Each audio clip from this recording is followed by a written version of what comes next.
Why on earth would we do a review of a tablet that's almost 2 years old? Well, it was never officially released to the public, so to us it's brand new. I'm Adam Dowd, this is PocketNow.com, and this is our hands-on review of the HP TouchPad Go.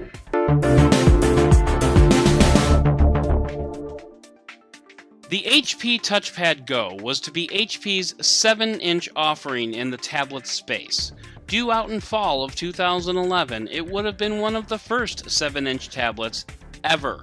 2 months prior to its release, however, then CEO of HP, Leo Apotheker, abruptly ceased all WebOS hardware operations, and the dozens of TouchPad Go production models were relegated to be destroyed. They didn't all complete their sojourn to the dumpster, however, as several have popped up in the hands of HP employees, eBay buyers, and most recently, me.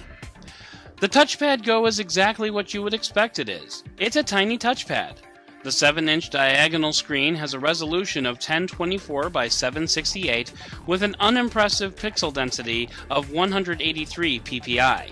That said, the 1.5 GHz dual-core Snapdragon processor and 1 GB of RAM still measure up even by today's standards.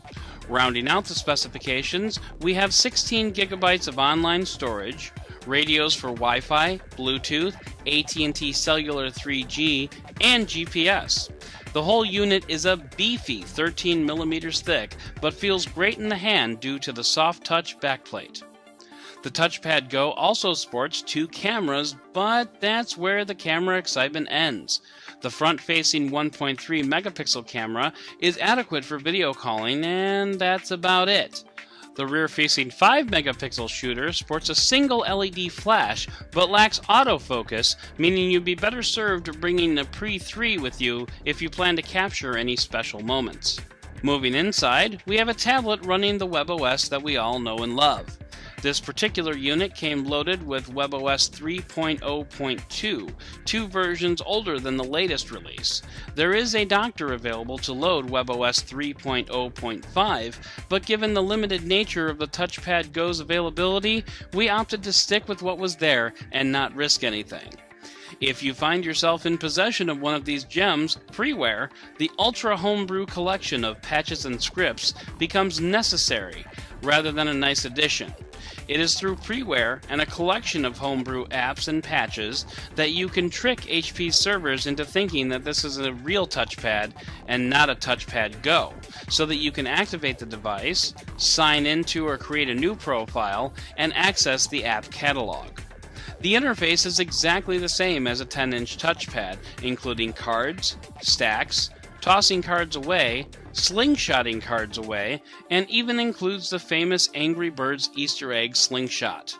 Unfortunately, the same holds true of the app ecosystem, which, sad to say, is even more depleted now than ever before. While most of the basics are there, games, social media, productivity, you'll be hard-pressed to find the more popular apps of today. Even apps like the incredibly popular Glimpse are no longer supported on the WebOS platform. The apps you do find, though, will perform very well. Email, gaming, notifications, all perform swimmingly on the 1.5 GHz dual-core processor that this little baby packs. At one point, we had over 24 apps open simultaneously with little noticeable lag. Battery life is a bit of a concern. Now, we're not sure if this is because it's a 2-year-old battery, some optimizations are just not there, or what have you, but we could only manage about a day of light to moderate usage. No doubt heavy users would have no problem draining the battery in far less time, especially if using the Go for something like navigation. And speaking of navigation, while this device does indeed sport a GPS chip, there were no on-device controls to turn the GPS on or off. Once again, we had to turn to freeware, which had an app designed to toggle the GPS on a phone. It seemed to work if the built-in navigation software was to be believed, but we couldn't get it to lock onto any satellites even when outside on a clear day. Seems the software was just not there yet. Overall, the TouchPad Go would have been superior to its older and bigger brother in many ways, if it had been finished. As it stands today, it is a passable tablet companion, but falls very short of today's 7-inch iOS or Android equivalents, including the Kindle Fire. While the hardware is on pace with current-gen devices, the score takes a battery-sized hit.